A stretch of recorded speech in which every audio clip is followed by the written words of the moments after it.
선생님, 학생들이 확통기하를 안 하겠다는데요? 헐, 상위권 대학을 준비한다면 무조건 해야 해. 확통 쇼츠를 통해서 같이 잘 준비해보자고.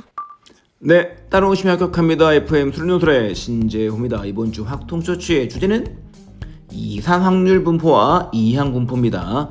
여기에 대한 내용은 사실 자세한 설명들이 필요한데 확통 쇼츠 영상에서 그렇게 자세하게 해버리면 아무도 안 보겠죠. 지금도 안 보고 있겠지만 여하튼 롱폼 영상에서 자세히 찍을 거니까 지금의 쇼츠 영상에서는 공식 용어만 간단하게 안내하도록 하겠습니다. 이걸 들으면서 이런 공식들이 있구나, 그 정도만 좀 암기하시면 충분합니다. 알겠죠? 들어가 볼게요.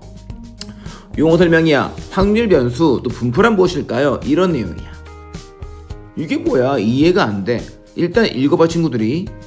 결과에 따른 실수값이 대응된다. 확률 변수에 대해서 확률값을 연결시키겠다. 이해가 안 된단 말이지.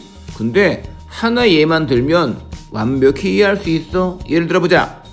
동전을 2번 던졌을 때 뒷면이 나오는 횟수를 내가 X라고 하겠습니다. X에 대한 분포를 좀 표현하고 싶어요. 일단 동전을 던집니다. 예차. 그러면 시행 결과는 몇 가지 나오는 거야? 4가지 나오겠지. 참고로 H를 앞면, T를 뒷면이라고 할게 친구들. 합니다. 앞면, 뒷면, 뒷면, 뒷면인데 난 뭐라고? 이제 X 값을 한번 써보겠다고요. 횟수, 뒷면 몇 번 나온 거야? 빵번 나온 거잖아. HT, TH는 각각 한 번씩 나온 거잖아. TT는 뒷면이 2번 나온 거잖아. 이렇게 시행 결과에 따라서 실수값을 대응했을 때 이것을 내가 확률 변수라고 하겠다고 친구들. 어려운 거 없죠? 이제 요 1은 어디 같은 함수 값인 거니까 1 하나로 쓰면 되고, 이제 여기에다가 확률 값을 연결하게 되면 확률 분포라고요. 4분의 1, 4분의 2, 4분의 1. 얼마나 쉽습니까? 얘를 표로 표현할게. 이렇게 표현하면 확률 분포표야. 그때 요것들이 확률 변수 X, 요것들이 확률 분포라고요. 이때 얘를 조금 자세히 동반을 해볼게요. 어라? 이름이 바뀌었네. 이름이 앞에 이런 게 붙어서 이산. 이게 무슨 말이야? 떨어져 있다, 셀 수 있다 그런 말이야. 다시 얘기해서 이산 확률 변수는 이런 것들이 떨어져 있기 때문에 셀 수 있어, 나열할 수 있어. 그런 변수를 이산 확률 변수라고 하겠다는 거야. 즉 0, 1, 2 0부터 2까지의 모든 실수 그런 게 아니라 0, 1, 2 셀 수 있다고. 이런 걸 이산 확률 변수라고 하겠습니다. 어렵지 않죠? 그리고 이렇게 표현한 게 이산 확률 분포인 거고, 여기에 하나만 더 할 거야. 참고로 친구들, 요 4분의 1은 어떻게 구한 거죠? 2번 시행했는데, 그래, 뒷면이 빵번 나왔어. 뒷면이 빵번 나왔고 앞면이 2번 나왔어. 요거 이해 안 됐으면 독립시행 확률 공부가 안 된 겁니다. 앞에 쇼츠 영상 보시고. 이제 얘는 또 뭐야? 2번 던졌는데 한 번 나왔어. 뒷면이 한 번 나왔고 앞면이 한 번 나왔어. 마찬가지야. 뒷면이 2번 다 나왔어. 뒷면이 2번 나왔고 앞면은 빵번 나왔어. 결과적으로 이런 친구들을 이렇게 하나의 식으로 일반화할 수 있겠네. 즉 확률 값을 표현한 함수네. 그걸 이제부터 우리 확률 질량 함수라고 하겠다고요. 알겠죠? 바로 이런 겁니다. 이 정도면 이산 확률 분포를 다 공부한 거야. 알겠죠? 근데 이제 공부할 내용들이 있어. 함수라고 친구들. 무엇이냐? 이런 거야. 평균과 분산. 첫 번째, 평균은 이런 겁니다. 확률 변수 X가 평균적으로 어떤 값을 가질 것으로 기대가 될 때를 평균 또는 기대값이라고 얘기를 합니다.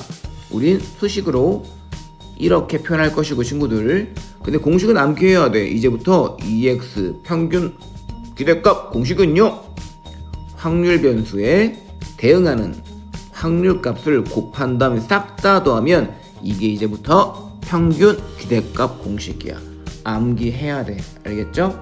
마찬가지로 분산은 뭐냐? 퍼진 정도야. 퍼진 정도. 평균값으로부터 얼마나 퍼져 있냐 그런 건데 우린 이렇게 쓰기로 약속했고요. 공식은 뭐냐면 자세한 내용 롱폼 때 할 거야. 일단 정의는 편차 제곱의 평균이야. 뭐라고요? 편차 제곱의 평균. 일단 평균인 거니까 위의 형태로 쓴다면 잘 봐 친구들, 이게 평균과의 차이가 편차야. 편차 제곱의 평균. 나중에 이해하면 돼. 지금 공식 정도만 그냥 들어. 그냥 공식만 안내하는 거야. 이걸 정리하면 잘 봐 친구들, 평균과의 차이가 편차의 제곱, 그리고 해당하는 확률을 곱한 다음에 더하면 이게 평균 공식이야. 그런데 이 친구는 신기하게도 식을 정리하면 이쁘게 어떤 공식이 나와. 일명 재평평제. 제곱의 평균 마이너스 평균의 제곱, 일명 재평평제. 이렇게 구하면 쉽게 구할 때가 많아. 그리고 이 정도의 공식은 이제 암기를 하셔야 됩니다. 알겠죠? 마지막으로 표준 편차. 얘는 뭐야? 그냥 분산의 루트 값이야. 퍼진 정도를 좀 크게 표현되기 때문에 좀 작게 간단히 쓰고 싶어. 그 정도의 의미. 이걸로 끝난 겁니다. 참고로 이곳에 성질이 몇 가지가 있는데 성질 또한 나중에 자세히 안내하겠지만 공식으로 암기는 하셔야 되겠습니다. 알겠죠? 이제 이 내용들 가지고 이제 이항 분포로 가도록 할게요. 아이고, 적용 빼먹었네. 이 공식들 적용까지 시켜보고 이항 분포로 갈게요 친구들. 방금 배운 공식이 뭐라고요? 평균 공식이 xi 해당하는 확률값을 곱하고 다 더하면 되겠다. 암기하셔야 되고 친구들, 마찬가지로 분산 공식은 편차 제곱의 평균인데 좀 쉽게 구하는 공식으로 재평평제 제곱 평균 마이너스 평균 제곱으로 구할 수가 있게 됩니다. 이 공식만 좀 암기하고 있으면 문제 푸는데 어려움이 없다고요. 적용시켜보자. xi pi xi pi 곱의 합. 산수의 친구들 뭐가 나와요?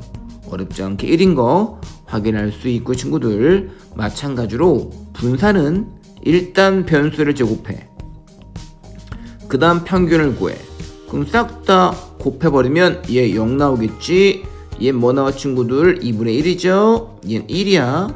2분의 3이 나와. 근데 이거 아까 1이었잖아. 산수하게 되면 어렵지 않게 2분의 1로 구할 수가 있겠다. 이 정도면 충분하겠다고요. 이제 이 공식들 가지고, 이 배운 내용을 가지고 이제 이항 분포로 확장시켜 보겠습니다. 네, 이항 분포 들어가도록 하겠습니다. 이항 분포는 무엇일까요? 이런 겁니다. 이것도 좀 쉽지 않죠? 별거 없어. 성공과 실패는 지금 뭐 게임 그런 게 아니라요, 기대하는 사건이 나왔을 때를 성공이라고 하고 그렇지 않은 걸 실패라고 할 때 중간은 없는 거야. 즉 다시 얘기해서 나오거나 나오지 않거나 성공하거나 실패하거나 그걸 얘기한 겁니다. 그때 성공한 횟수를 내가 x라고 할 때 x의 분포를 이항 분포라고 하겠다고요. 기대하는 사건의 발생 횟수를 x라고 할 때 그 x의 분포, 되게 중요한 내용이에요 친구들아. 근데 이 세 가지의 특징이 있어. 첫 번째 무엇이냐? 독립성이 있고요. 두 번째, 고정된 시행 횟수, 뭐 n번 시행할 때 뭐 그런 내용들 말이죠. 그리고 확률이 변하지 않아. 많이 보던 거 아닙니까 친구들? 요 세 가지의 특징은 독립 시행의 확률을 구할 때 조건과 일치합니다. 즉 다시 얘기해서 이상 확률 분포인 건데 그 확률을 독립 시행의 확률로 구할 때 정리한다면 독립 시행의 확률의 분포가 이항 분포야. 즉 요게 이해가 안 돼? 별거 없어. 주어진 상황들 가지고 확률을 구할 때 그 확률 값이 독립 시행의 확률로 구해지게 되면 그것이 바로 이항 분포라고 이해하면 충분합니다. 이런 게 어떤 게 있냐? 이런 거야. 주사위를 60번 던질 때 6의 눈이 나오는 횟수를 x라고 할게. 기대하는 건 6의 눈이 나오는 횟수야 친구들. 헷갈리면 안 돼요. 근데 사실 내가 얘를 이상 확률 분포인 거니까 왜 횟수가 셀 수 있잖아. 한번 써볼까 친구들? 기분 좋게 한번 표현 한번 해보는 거야. 횟수가 0번 나오거나 1번 나오거나 2번 나오거나 점점점점 언제까지야? 60번 나오는 거야. 그럼 이거를 실제 확률을 구한다면 0일 때 확률, 1일 때 확률, 2일 때 확률을 다 구해서 곱한 다음 더하면 평균값 구해지겠지. 너무나 많잖아. 할 게 너무나 많아. 근데 이렇게 할 필요가 사실 좀만 생각해보면 이렇게 할 필요가 없어. 왜? 생각해보세요. 기대값을 구하는 건데 x가 뭐야? 6의 눈이 나눈 횟수야. 사실 6의 눈은 몇 번 나오겠니? 하는 게 지금 2x거든? 생각해보세요. 60번을 던졌는데 1의 눈, 2의 눈, 3의 눈, 점점점 6의 눈은 전부 다 확률값이 바뀌지 않잖아. 얼마야? 확률은 6분의 1인 거니까 사실 10번 나올 거라고 기대할 수 있잖아. 이렇게 얘는 시행수가 n이고 이렇게 확률값이 p인데 이 두 개 곱으로 쉽게 구할 수 있겠네. 다시 얘기해서 기대하는 발생 횟수를 확률 변수라고 할 때 그때 우리는 어렵지 않게 독립시행의 확률로 분포를 구할 수 있고 그게 바로 이항분포의 기본 내용이라고. 그러면 우린 이제 이런 내용들 가지고 공식을 좀 안내할게. 증명은 지금 하지 않을 거야. 이항분포의 평균은 NP로 구할 수 있고 분산은 NPQ. 참고로 이 Q란 값은 1 빼기 P니까 결과적으로는 N과 P만 알면 분산과 평균 다 구할 수 있네. 우리는 이항분포를 이렇게 바이노미얼 B를 써서 BNP로 이항분포를 표현하고 이제 X가 이렇게 이항분포를 따른다라고 얘기하게 되면 어렵지 않게 평균 분사를 공식으로 정리하면 되겠습니다. 알겠죠? 이렇게 이상 확률 분포 그리고 이항분포의 내용들을 공부했기 때문에 요 배운 내용들 가지고 쇼츠 문항 가도록 할게요. 자, 우리 친구들 이번 주 쇼츠 문항 한번 들어가 보도록 하겠습니다. 문제는 무엇입니까? 첫 번째 문제입니다. 상자 안에 1부터 n까지의 자연수가 각각 하나씩 적힌 n장의 카드가 있다라고 합니다. 이 상자에서 카드 4장을 이미 추출할 때 뽑힌 카드에 적힌 숫자들 중에서 제일 큰 수를 x라고 하고 이때 기대값을 a라고 하자라고 명명이 되어 있네요. 논제 1은 무엇입니까? x는 k일 때 확률 질량 함수를 구하시오. 논제 2는 n장의 카드가 담겨있는 이 상자에 n 플러스 1이 적힌 카드 한 장을 추가합니다. 그리고서는 카드 4장을 다시 한번 이미 추출하고요. 이때 제일 큰 수를 또다시 y라 하고 이의 y를 b라고 정의했네요. b를 a에 대한 식으로 나타내시오. 문제를 조금 더 자세하게 이해를 해봅시다. 이렇게 어디선가 본 것 같은 상자를 하나 갖고 오고 이 상자 안에는 1, 2, 3, n까지가 들어가 있고요. 이때 우리는 이러한 4장의 카드를 뽑을 거예요. 만약에 D가 가장 크다라고 한다면 이 D는 X가 되겠죠. 그럼 얘를 X가 K일 때를 일반화해서 구해보자가 첫 번째 문제겠네요.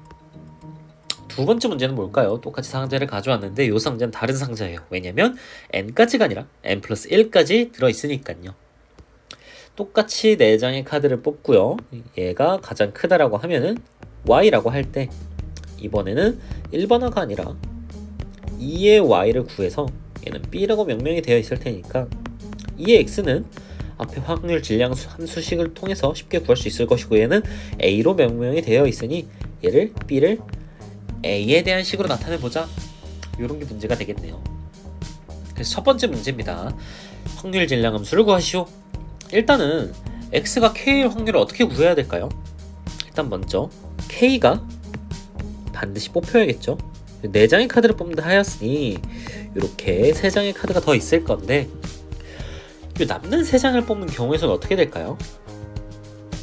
K보다 큰 게 뽑힐 수 있나요? 아니죠. K보다 작은 거 3개가 뽑혀야 하니 K-1개 중에서 무작위로 3개를 뽑는다. 다시 말해서 K-1C3이 될 것이고 이때 우리가 구하는 P의 XK는 얘는 N장의 카드 중에서 4개를 뽑는 경우에서 K는 당연히 뽑혀야 하니까 K-1에서 3장을 뽑는 경우와 같겠다. 그 식을 정리하면 이렇게 되는데, 우리 친구들 중에서 이 NCK를 NCR이라고 할까요? NCR을 조금 어려워하는 친구들이 있는 것 같아요. NCR의 공식은 N팩 나누기 N-R팩 R팩 이렇게 되게 됩니다. 이 C는 무작위로 그냥 뽑기만 하는 거예요. 예를 들면 대표를 2명 선출한다면 NCR을 쓸 것이고, 만약에 반장, 부반장을 선출한다면 그때는 NPR을 이용을 해야 되겠네요. 이때 R은 당연히 2이겠죠. 왜냐면 반장이랑 부반장이니까. 그래서 2명의 대표를 선출하는 것과 무작위로 뽑기만 하는 것, 뽑아서 순서가 필요한 것, 이렇게 이해를 하면 될 것 같아요. 그래서 각각 그냥 대입을 하면은 이러한 식이 나온다는 것을 알 수 있고요. 여기서 중요한 거는 이런 조건을 빼먹지 않아야 감점이 되지 않겠다. 우리 항상 해오던 거죠. 이렇게 해놓고 우리가 일단은 P의 X는 쓸 것 같으니까 위로 살짝 올려서 일단 2번을 보고 논제 1에 의해서 이런 것들 좀 가져와 봅시다. 우리가 P의 X는 써야 하니까요. 근데 여기에서 N+1이 적힌 카드에 한 장을 추가한 후 카드 4장을 다시 뽑을 테니까, 그렇다면 우리는 P의 Y는 K를 이렇게 정의할 수 있을 거예요. 왜냐면 요거는 N까지였는데, 요 친구는 N까지였는데 우리는 N+1까지 봐야 하니 N 대신에 N+1을 대입해 볼 수 있겠죠? 그쵸? 이때 얘를 어떻게 정리를 해야 되냐? 당연히 요렇게도 정리할 수 있습니다. 여기다가 N-3을 곱해서 지워주고 N+1을 넣어주는 형식으로도 구할 수 있겠네요. 단 여기에서 K는 N까지만 가능하다. 요 식은 N까지만 가능할 거고, 그리고 N+1은 여기다가 넣어서 확인을 해보게 되겠네요. 그쵸? 그렇게 해서 요 식을 가지고 넘어오게 되면 2의 y는 무엇입니까? 요런 것 1에서 3은 없으니까 4부터 n+1까지로 정의가 되는데, 다만 우리는 a에 대한 식으로 바꿔야 되니 b의 x에 대한 식으로 바꿔보겠다라는 거겠죠. 단 n+1이 빠지는 거를 까먹으면 안 되겠네요. 그렇게 해서 여기에다가 n+1을 대입을 해보고 k 대신에 그 다음에 n+1을 대입하게 되면 n-1, n-2가 될 것이고 n+1이 곱해져 있으니 4가 되겠구나. 이렇게 알 수가 있겠네요. 그쵸? 근데 우리 친구들 두 번째 쇼츠 문항 한번 들어가 보도록 하겠습니다. 일단은 제시문을 보면 우리가 배웠던 3강에서 배웠던 조건부 확률의 내용이 들어가 있네요. 그리고 확률 변수 x가 이항분포를 따를 때 기대값과 분산은 np, q가 되겠다. 이런 것도 좀 알 수가 있겠네요. 제시문 내용은 다 아는 내용일 테니까 넘어가 보도록 합시다. 문제가 이렇습니다. 스마트폰을 생산한 한 기업이, 이거 좀 어디서 본 것 같죠? 조건부 확률에서 출제 유형할 때 예시로 들었던 문제랑 아주 유사합니다. 일단 들어가 보도록 할게요. 2개의 생산 공장에서 스마트폰을 만드는데 60%는 A에서, 나머지는 B, 40%는 B에서 만들어진다라고 합니다. 이때 스마트폰이 공장 A에서 만들어졌다고 할 때 그 제품이 불량품일 확률은 5%, B에서 만들 때 불량품일 확률은 10%라고 합니다. 200개의 스마트폰의 불량품의 개수를 확률 변수 x를 할 때 x의 기대값을 한번 구해보도록 합시다. 문제 예시를 좀 들어봐야겠죠. 우리가 일단 여기서 주어진 정보는 불량품의 확률이겠죠. 몇 퍼센트를 생산하는지, 그 중에 불량품은 몇 퍼센트인지, 이런 것들이었는데, 우리는 그러면 어디서 본 것 같은 그림들을 좀 가져와 봅시다. 먼저 PA, 공장 A에서는 60%를, B에서는 40%를 생산한다고 하고요. 이때 A에서는 5%, B에서는 10% 확률로 불량품이 나온다 라고 되어 있네요. 이때 우리가 먼저 구하는 거는 일단 PD가 되어야 되겠네요. 왜냐? 이 친구를 P로 놓고 N은 200이니 곱해서 구하겠다, 이렇게 생각하면 되겠네요. 문제 어렵지 않습니다. 일단 주어진 조건들은 이렇게 주어져 있고요. 그렇다면 우리가 구하는 거는 PD를 먼저 구해봐야겠죠. PD는 이러한 것들로 구할 수가 있을 거예요. 이러한 것들로 구할 수가 있겠죠. 이때 얘가 왜 이렇게 되느냐라고 한다면 이걸 기억 못하면 좀 큰일인데요. 일단은 P의 D바 A가 PA 기분 D가 무엇입니까? P의 A 중에서 P의 A교 D이기 때문에 여기에서 P D교 A, P A교 D를 찾기 위해서는 우리 이미 구해진 요 식에다가 P A를 곱해서 주어진 조건들로 우리가 필요한 식을 만들어내야겠다, 이렇게 돼야겠죠. 그렇게 해서 PD는 이렇게 구할 수 있는데 얘를 정리하면 7%가 최종적인 불량품의 확률이겠구나를 구할 수가 있을 것이고, 그래서 얘를 살짝 갖고 와 보면 200개를 생산할 시에 불량품의 개수는 이렇게 주어진 조건은 그냥 쓱 갖다 써주고요. 확률 변수 x는 제시문 나의 이항분포 np는 200개 중에서 0.7%니까 0.07이니까 이렇게 b는 np를 따른다 라고 볼 수 있을 것이고요. 따라서 x의 기대값은 우리가 이미 공부했던 공식들로 그리고 주어진 제시문으로 이렇게 구할 수가 있겠습니다. 이번 주 문항 자체도 막 아주 어렵진 않지만 다른 개념과 많이 섞여서 나온 내용이니까 잘 공부해 보도록 합시다.